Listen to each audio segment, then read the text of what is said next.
What's up, Wild Youth? I hope you're doing well during this quarantine. Quick question. What's been your favorite meal or go-to snack during this time? Comment below so that we can see your answer. Last week, I shared the vision that I believe God impressed on my heart for Wild Youth. And it's to live life at a 90-degree angle. Basically, love God and love other people.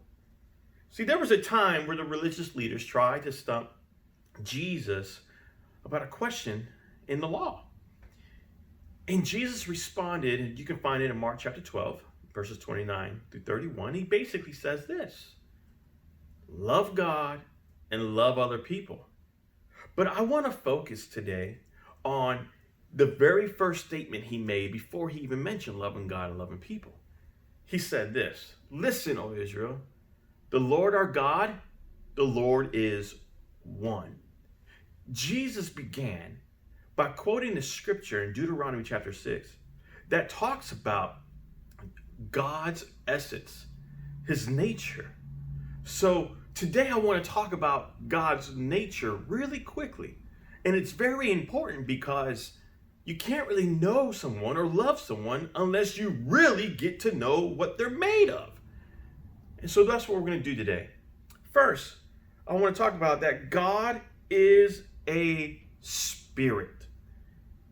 And the essence of his spirit is threefold. First, God is invisible. He's not an object or a statue that you bow down to. He cannot be seen by the naked eye. Secondly, God has no physical body.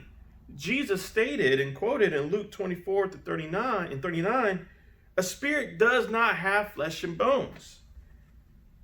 And thirdly, we see that God is everywhere at once. He's omnipresent. He's in all places.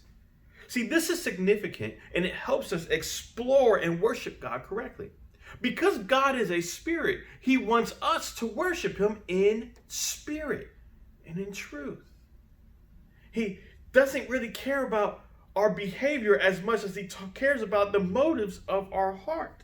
See, our worship life, whether it's prayer or singing, dancing, painting, or any type of service or skill or talent you perform for him, it must come from a sincere heart.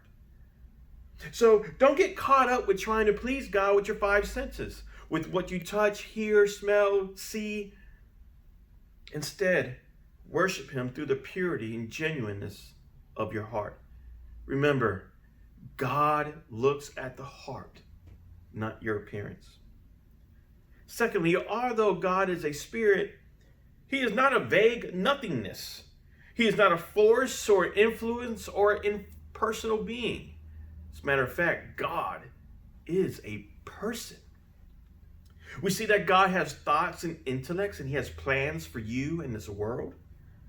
God shows emotion such as compassion and grief and anger.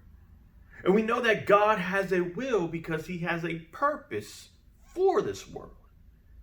This is significant and applicable because it is said that true religion can be defined as communion between God and man. And because God is a person, he can and wants to be known by us, mankind. A person cannot commune and have fellowship or intimacy with a force or an influence or impersonal being. Therefore, true religion is a personal relationship between a personal God in heaven and mankind who is on earth. I want to close by reading a little story from one of my old teaching books that I was able to keep. And it goes like this. One evening, a famous actor was asked to entertain a large dinner party. A ripple of excitement ran through the prominent guests as he rose to speak. The actor chose to recite the 23rd Psalm, which he did eloquently. He concluded the dramatic recitation amid a thunderous standing ovation from the audience. The next speaker was an elderly white-haired man who was bowed and worn by long years of patient labor as a Christian missionary. I, too, would like to recite the Shepherd's Psalm, he said quietly. Then turning his face upward a little and closing his eyes, he began. When he was through, not a sound came from the audience, not a word, no applause, but neither was there a dry eye in the room. Afterward, a man said to the great actor, "I don't understand. You both spoke the same words. Your presentation was perfect in every way. Yet when he spoke in his halting, imperfect manner, people were moved too deeply for words.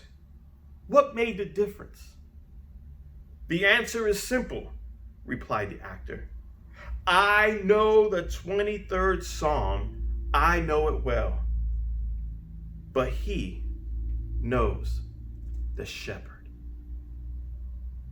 You see, God is a person and can be known by you. So here's my challenge. Here's my question to you. Do you know about the God, or do you know God? Again, since God is a person, he can be personally known. This is Pastor Josue checking out. And remember, keep it 90.